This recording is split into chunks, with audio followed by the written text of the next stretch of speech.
नमस्कार, ANB news देख रहे हैं आप और मैं हूं आपके साथ हितेंद्र। अपनों उत्तराखंड में आप सभी का स्वागत है। उत्तराखंड की एक राज्यसभा सीट पर चुनाव होना है और इसके लिए अब तारीख का ऐलान भी हो गया है। भारत निर्वाचन आयोग ने चुनाव कार्यक्रम की अधिसूचना जारी की है। इसके तहत 9 नवंबर को इस सीट पर मतदान होना है और बता दें कि इस सीट पर कांग्रेस के राज्यसभा सदस्य राज बब्बर का 25 नवंबर को कार्यकाल खत्म हो रहा है। राज्य में राज्यसभा की एक सीट पर चुनाव हो रहा है और फिलहाल ये सीट कांग्रेस के पास है, लेकिन अब जिस तरह का गणित राज्य की विधानसभा में है उसमें बीजेपी की जीत मानी जा रही है और यही वजह है कि बीजेपी के कई दिग्गजों की नजरें इस सीट पर टिकी हुई है। इनमें पूर्व मुख्यमंत्री विजय बहुगुणा का नाम भी चर्चा में है।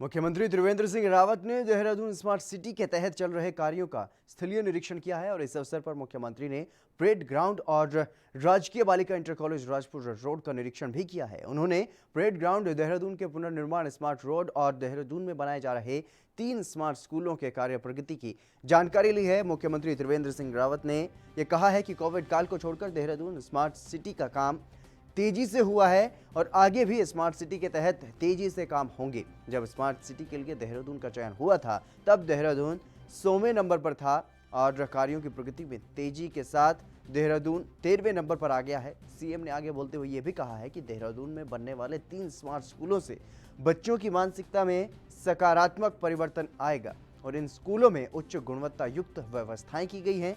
ये तीनों स्कूल एक दूसरे से इंटरकनेक्ट भी रहेंगे और मुख्यमंत्री ने स्मार्ट स्कूलों में दिव्यांग बच्चों के लिए रैंप बनाने के निर्देश भी दिए हैं और इस अवसर पर उन्होंने राजकीय बालिका इंटर कॉलेज राजपुर में दिव्यांग छात्राओं की जानकारी ली है।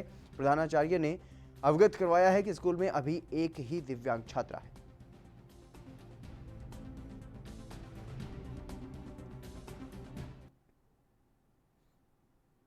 आगामी विधानसभा चुनाव की तैयारियां भी शुरू हो चुकी हैं। अब राजनीतिक पार्टियां अपने दमखम में आना शुरू हो गई हैं। ऐसे में सूबे के शिक्षा मंत्री ने दिल्ली की तर्ज पर सरकारी स्कूलों की दशा सुधारनी शुरू कर दी है, लेकिन सरकार अभी सरकारी खजाने खाली करने के मूड में नहीं है, जिसको लेकर के इन स्कूलों की दशा सुधारने के लिए निजी संस्थाओं और व्यावसायिक लोगों को जिम्मा दिया गया है, जिसको लेकर के उधम सिंह नगर के काशीपुर में एक व्यवसायी के द्वारा बनाए गए अटल उत्कर्ष विद्यालय का लोकार्पण किया गया।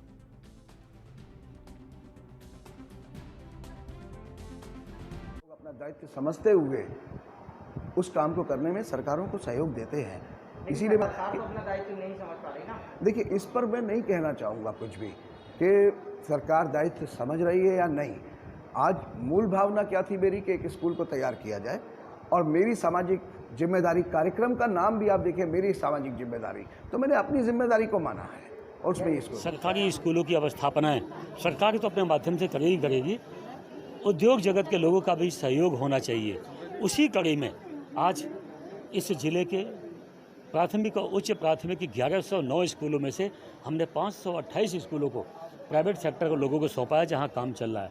उसी कड़ी में आज डी बाले ग्रुप ने इस प्राथमिक विद्यालय काशीपुर को गोद लिया और सारी अवस्थापनाएं, भौतिक संसाधन, आज के जो डिमांड है, जो मांग है, इसके अनुरूप डी बाले ग्रुप ने पूरा किया है। मैं डी बाले ग्रुप को, इसके मालिक मिस्टर दीपक बाली जी हमारे छोटे भाई हैं, मैं इनको बहुत। भगवानपुर नगर पंचायत के कार्यालय में आज एक सम्मान समारोह का आयोजन किया गया, जिसमें किसान कल्याण बोर्ड समिति के सदस्य देवी सिंह राणा का बीजेपी नेताओं और कार्यकर्ताओं द्वारा स्वागत किया गया। कार्यक्रम की अध्यक्षता बीजेपी के मंडल अध्यक्ष सुनील बंसल ने की। कार्यक्रम में शामिल हुए बतौर मुख्य अतिथि कृषि और किसान कल्याण बोर्ड के सदस्य देवी सिंह राणा ने ये कहा है कि भारतीय जनता पार्टी द्वारा जो किसान कानून लाए गए हैं उनसे किसानों के हितों को ध्यान में रखकर ही उन्हें लाया गया है और विपक्षी लोग किसानों को भड़काने का काम कर रहे हैं। कृषि जगत कानूनों में लाइसेंस राज में बंधा हुआ था, उससे मुक्ति दी है मोदी जी ने और इससे किसान अपनी उपज को मंडी से बाहर भी बेच सकता है और पूरे देश में कहीं भी बेच सकता है। एक देश एक मंडी, हमारा देश पूरी तरह एक मंच पे आ रहा है हर विषय में। तो इस तरह का एक यशस्वी प्रधानमंत्री नरेंद्र मोदी जी ने एक ऐसा कानून बनाया। देखिए, ये समस्या आज ही की नहीं है, ये समस्या तो बहुत पहले से चली आ रही है। ये व्यवस्थाएं हैं, ये सिस्टम के साथ चलती हैं। जहाँ जिसकी सरकार होती है विपक्ष उसका विरोध करता है, मुद्दे कुछ भी हों। मुद्दा यहाँ भी, ये मुद्दा अभी विपक्ष ने बनाया हुआ है कि यहाँ किसान को पेमेंट नहीं हो रहा है। इससे पहले यहाँ 5 साल सरकार कांग्रेस की रही, उस समय भी व्यवस्था यही थी। अब की बार उससे बेहतर व्यवस्थाएं हमारी सरकार ने करी है। मैं दावे के साथ कहना चाहता हूँ, त्रिवेंद्र रावत जी ने अपने सिस्टम से इस अब की बार इकबालपुर मिल को चलाने का काम किया है। यहाँ पर त्रिवेंद्र रावत जी के अलावा कोई और सरकार होती, कांग्रेस की सरकार होती, तो अब की बार ही ये मिल पूरी तरह बंद हो गया होता। चमोली जिले में भी कोरोना का ग्राफ दिनों दिन बढ़ता जा रहा है। बीते दिनों नारायणगढ़ विकास खंड में रिकॉर्ड 7 व्यापारियों सहित कुल 19 लोगों के कोरोना पॉजिटिव मिलने के बाद अब थराली विधानसभा से बीजेपी विधायक मुन्नी देवी शाह की कोरोना रिपोर्ट भी अब पॉजिटिव आई है। शारीरिक अस्वस्थता के चलते थराली से विधायक मुन्नी देवी ने आज मंगलवार को रैपिड एंटीजन टेस्ट करवाया, जिसमें उनकी जांच रिपोर्ट पॉजिटिव पाई गई है। बड़ी बात यहां पर यह भी है कि कल ही विधायक की सीएम रावत से भी मुलाकात हुई थी। ऐसे में अब उन्होंने सभी से सेल्फ आइसोलेशन में जाने की अपील की है।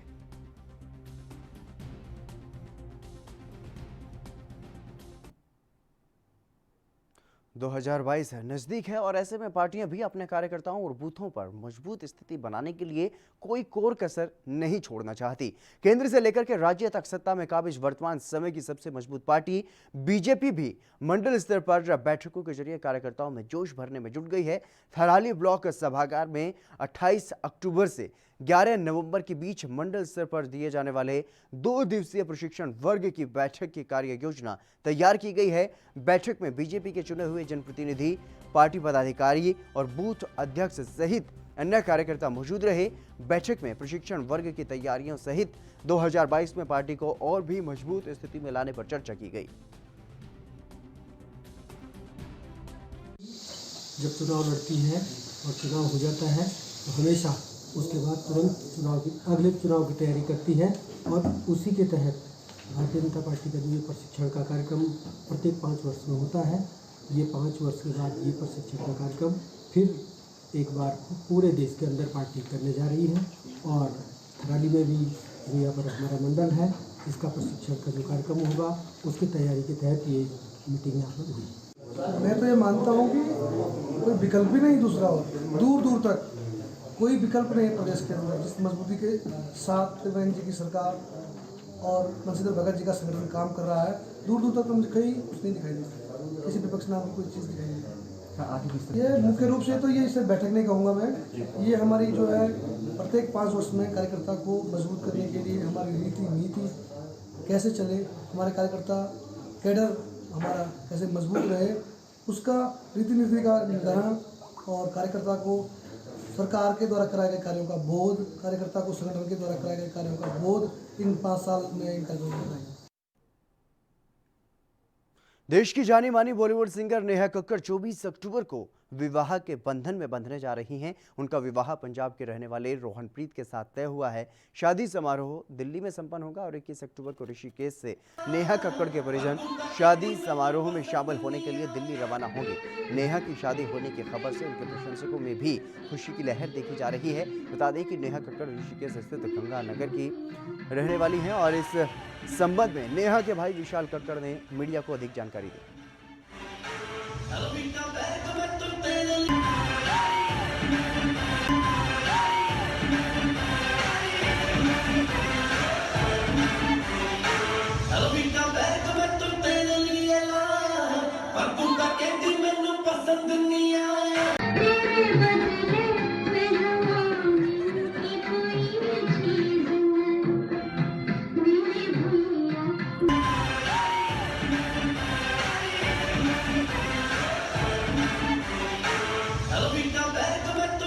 तो है, मेरे को आपको बताते बहुत खुशी हो रही है कि जिस पल का हमको काफ़ी टाइम से इंतज़ार था, अब वो जो पल है हमारे परिवार में, हमारे घर में खुशी बन के आ रहा है। 24 अक्टूबर को नेहा का विवाह पंजाब के निवासी मूवी सिंगर हैं, एक्टर हैं रोहनप्रीत जी, उनके साथ हो रहा है, जिसके लिए हम लोगों को बहुत खुशी है। और वे परमपिता परमेश्वर, माँ गंगा, चंदेश्वर महादेव का आभार व्यक्त करना चाहूँगा उनका। मैं उनसे प्रार्थना करूँगा कि इन दोनों का जीवन जो है सुखमय और आनंदमय है। उत्तराखंड में बदमाशों के हौसले भी लगातार बुलंद होते जा रहे हैं, जहां पर आए दिन चोरी, लूट, हत्या और बलात्कार जैसी खबरें सामने आ रही हैं। एक ऐसा ही ताजा मामला उत्तराखंड के गदरपुर से सामने आया है, जहां पर चुनावी रंजिश के चलते गुमचाइया आर्यनगर के बुजुर्गों पर पूर्व बीटीसी की तरफ से रिवॉल्वर के बट से वार किया गया और मौके से वो फरार हो गया है। और फिलहाल दोनों पक्षों ने थाने में जाकर के थाना अध्यक्ष को तहरीर सौंप करके कार्रवाई की मांग की है।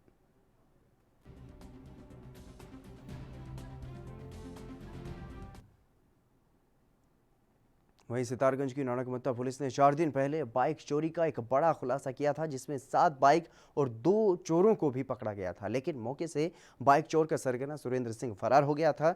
पुलिस ने मुकदमा दर्ज कर फरार हुए सरगने की तलाश शुरू कर दी थी और इस मामले में अब पुलिस को बड़ी सफलता हाथ लगी है। चोर सुरेंद्र सिंह को एक चोरी की बाइक, 15 बोर का तमंचा और एक जिंदा कारतूस के साथ पुलिस ने पकड़ लिया है। पकड़े गए सरगना के पिछले रिकॉर्ड को भी पुलिस ने छाना है कि ये वांटेड भी रह चुका है। 4 दिन पहले 2 मोटरसाइकिल चोर पकड़े थे, उसमें वांछित अभियुक्त था सुरेंद्र सिंह सनौक धर्म सिंह, ये केला खड़ा का रहने वाला है। आज सुबह इसको एक मोटरसाइकिल और एक तमंचे के साथ पकड़ा है। इसमें पुलिस टीम में एसओ साहब और टीम थी, जिसके विरुद्ध थाने में 3/25 आर्म्स एक्ट और 4102 और 319 IPC विरुद्ध पंजीकृत किया है, जिसको मान्य लायक पेश किया जा रहा है। पहले खटीमा और बाजपुर और कई अन्य थानों से भी मोटरसाइकिल चोरी में जेल लगी। रानीखेत के चौबटिया में पुलिस क्षेत्राधिकारी तपेश कुमार द्वारा वाल्मीकि समाज के कार्यों को लेकर के एक बैठक आयोजित की गई और लोगों को जागरूक किया गया, जिसमें उन्होंने सफाई कार्यों में लगे कर्मचारियों से उनकी समस्याओं के बारे में पूछा और उन्हें मैनुअल स्क्वेजिंग एक्ट 2013 के प्रावधानों के बारे में भी बताया। उन्होंने कहा कि इस संबंध में उपलब्ध सरकारी योजनाओं का लाभ उन तक पहुंचा करके इस समस्या का समाधान किया जाएगा। इस दौरान छावनी परिषद के स्वच्छता निरीक्षक अजय प्रताप सिंह ने भी अपने विचार रखे।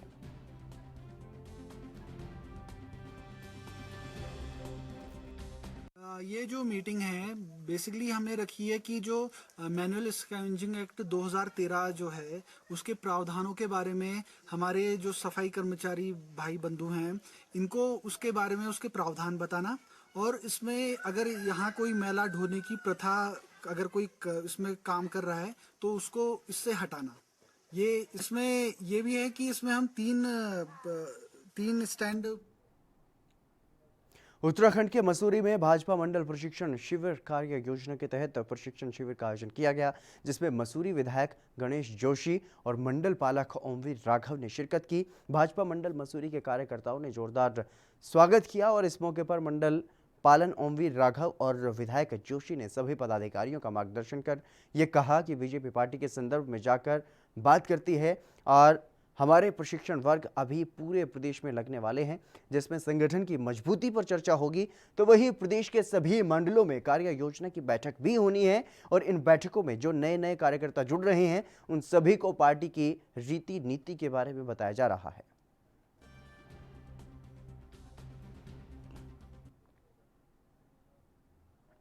शाह शक्ति सामाजिक संगठन ने मसूरी के कोरोना वॉरियर्स का सम्मान किया है और इस मौके पर बतौर मुख्य अतिथि विधायक गणेश जोशी ने यह कहा है कि कोरोना संक्रमण में पुलिस, स्वास्थ्य कर्मी, पत्रकार और अन्य समाज सेवियों ने आम जनता समेत जानवरों की भी सेवा की है। नगर पालिका सभागार में आयोजित सम्मान समारोह में विधायक जोशी ने शाह शक्ति सामाजिक संगठन का आभार जताया है कि उन्होंने कोरोना संक्रमण के दौरान काम करने वाले योद्धाओं को याद कर सम्मानित किया है और इस मौके पर नगर पालिका अध्यक्ष अनुज गुप्ता ने यह कहा है कि कोरोना संक्रमण काल में अनेक संगठनों ने सेवा की है और ऐसे कोरोना योद्धाओं को सम्मानित करना गौरव की बात है।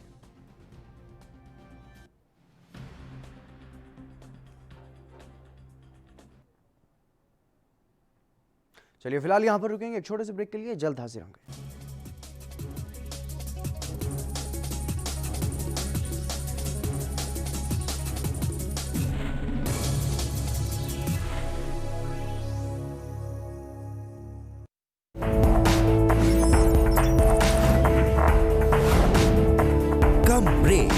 और ज्यादा खबरों के साथ देखिए ANP न्यूज़ इन चैनल नंबर पर। क्या आप दुबले पतले कमजोर हैं, आपकी सेहत नहीं बनती? भूख कम लगती है, वजन नहीं बढ़ता? दरअसल मेन बात खाना पीना खाना नहीं है, मेन बात है खाया पिया लगना। और अगर खाया पिया लगेगा ही नहीं तो सेहत बनेगी कैसे? इसलिए हमारी संस्था सन्यासी आयुर्वेदा ने एक ऐसी दवा बनाई है जो कि आपके पाचन तंत्र को, आपके लीवर सिस्टम को ठीक करने का काम करती है, ताकि आप जो भी खाएं उसका पूरे का पूरा निचोड़ आपके शरीर को लगे, आपकी भूख बढ़े, खाया पिया सही से लगे, नया खून बने, हड्डियों में जान आए, वजन बढ़े, ताकत बढ़े, चेहरे पर नूर आए और आप मोटे तगड़े खूबसूरत पर्सनैलिटी के मालिक बन जाएं। यह दवा पूरी तरह से आयुर्वेदिक होती है। इसका शरीर पर कोई भी साइड इफेक्ट, कोई भी नुकसान या दुष्प्रभाव नहीं होता। लड़के लड़कियां दोनों इसका इस्तेमाल कर सकते हैं और पहले 15 दिन के अंदर ही आपको इसका असर महसूस हो जाएगा। सिर्फ 650 रुपए की पूरे 1 महीने की दवा होती है और आप इसे घर बैठे 01145454545 पर फोन करके दवा मंगवा सकते हैं।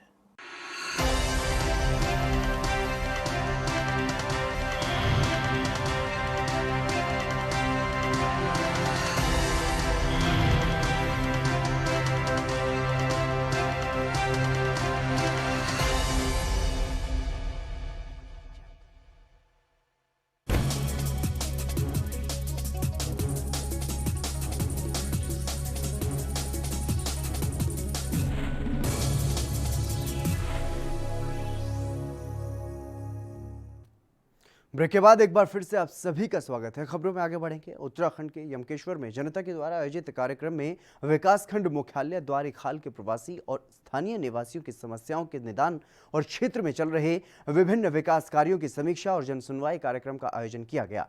इस मौके पर कोरोना महामारी के दौरान लगातार कार्य कर रहे प्रधान क्षेत्र पंचायत सदस्यों को सम्मानित भी किया गया है और ब्लॉक प्रमुख महेंद्र राणा ने कार्यकाल के शुरुआती कुछ महीनों में ही ब्लॉक मुख्यालय की समस्या के साथ अन्य समस्याओं के समाधान को देखते हुए क्षेत्र की जनता ने उनका आभार भी जताया।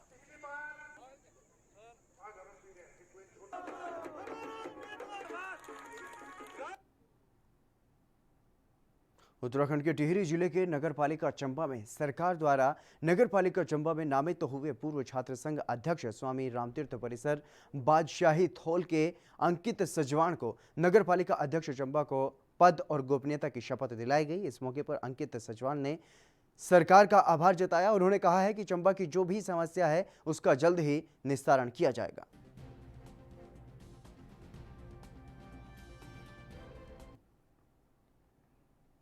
वहीं गदरपुर में अनुसूचित मोर्चा के नवनियुक्त जिला अध्यक्ष अश्विनी कुमार रजत का स्वागत समारोह किया गया और जहां पर उधम सिंह नगर जिले के भारतीय जनता पार्टी के अनुसूचित मोर्चा के अध्यक्ष अश्विनी कुमार रजत बनने पर भाजपा कार्यकर्ताओं ने फूलमाला पहना करके उनका जोरदार स्वागत किया।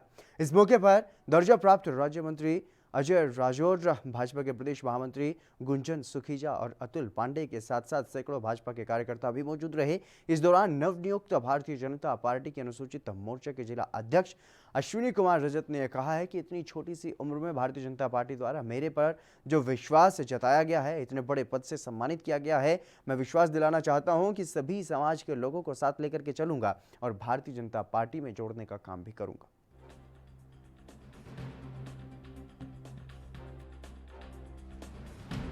के साथ आपने मुझे बनाया है। मैं भारतीय जनता पार्टी के प्रदेश अध्यक्ष माननीय बंशीधर भगत जी का, एससी समाज के प्रदेश अध्यक्ष अम्बादत्त आर्या जी का बहुत बहुत धन्यवाद करता हूं। और मैं कुमार को जो अनुसूचित मोर्चा उधम सिंह नगर का जिले का अध्यक्ष बनाया है। संगठन की धारणा यही है कि युवा बहुत तेज़ी से काम करते हैं, युवा के अंदर कार्य करने की क्षमता ज़्यादा होती है और युवा के अंदर जोश ज़्यादा होता है। तो कहना यही है भाई अश्विनी से कि आप जिले के अनुसूचित मोर्चे के जिले के अध्यक्ष बने हैं। समझ जितना अपने उधम सिंह नगर के अंदर अनुसूचित वर्ग है उसकी समस्याओं के लिए आप कंधे से कंधा मिलाकर जूझते रहें। सरकार की जो योजनाएं हैं, जो अनुसूचित वर्ग के लिए लाभ देने वाली योजनाएं हैं, उन तक पहुंचाने का भी काम करें। समस्त अनुसूचित वर्ग के सुख दुख में आप। आज भगवानपुर थाने का निरीक्षण सीओ मंगलोर ने किया।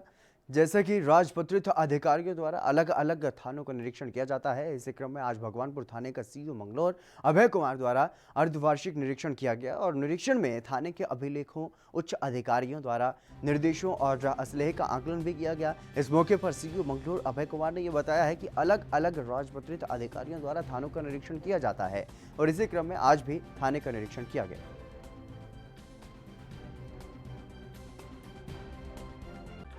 थाने ये एक सामान्य प्रक्रिया है जिसमें थानों का अलग अलग राजपत्रित अधिकारियों के द्वारा इंस्पेक्शन किया जाता है। उसी के संदर्भ में आज मेरे द्वारा थाना भगवानपुर का अर्धवार्षिक निरीक्षण किया जा रहा है। इसमें जो भी चीज़ें हैं हमारी जीपी लिस्ट के अकॉर्डिंग या जो भी हमारे थाने के अभिलेख होते हैं या उच्च अधिकारी गणों के द्वारा जो निर्देश होते हैं, इनकी किस तरह से इम्प्लीमेंटेशन हो रहा है और अन्य चीज़ों का इसमें निरीक्षण होती है। इसकी पूरी एक रिपोर्ट बनती है और रिपोर्ट बना करके फिर न केवल थाना प्रभारी को बल्कि उच्च अधिकारियों को भी इससे खबर।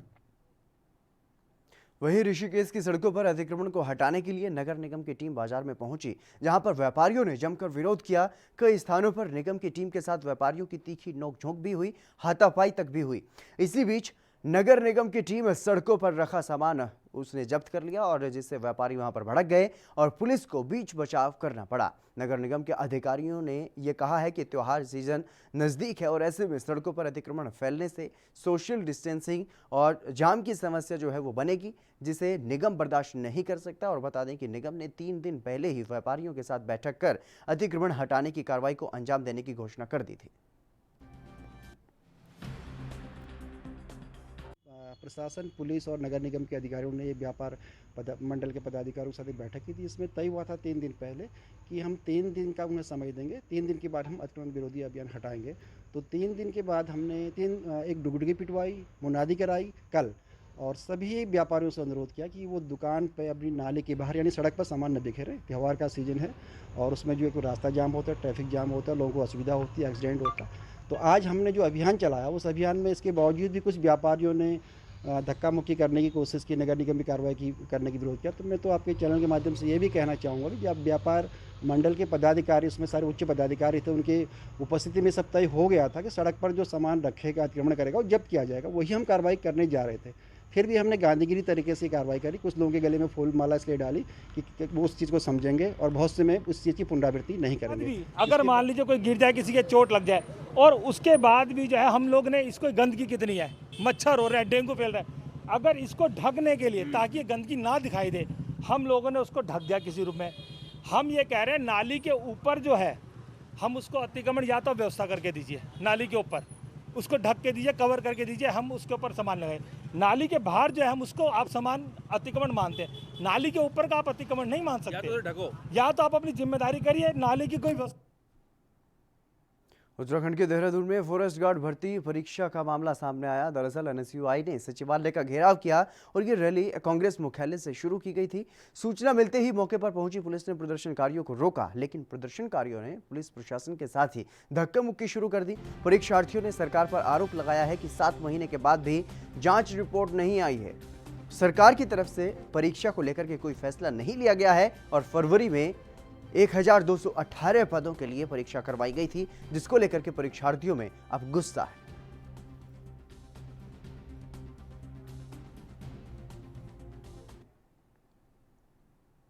चलिए फिलहाल इस बुलेटिन में बस इतना ही। आप देखते रहिए ENP न्यूज़।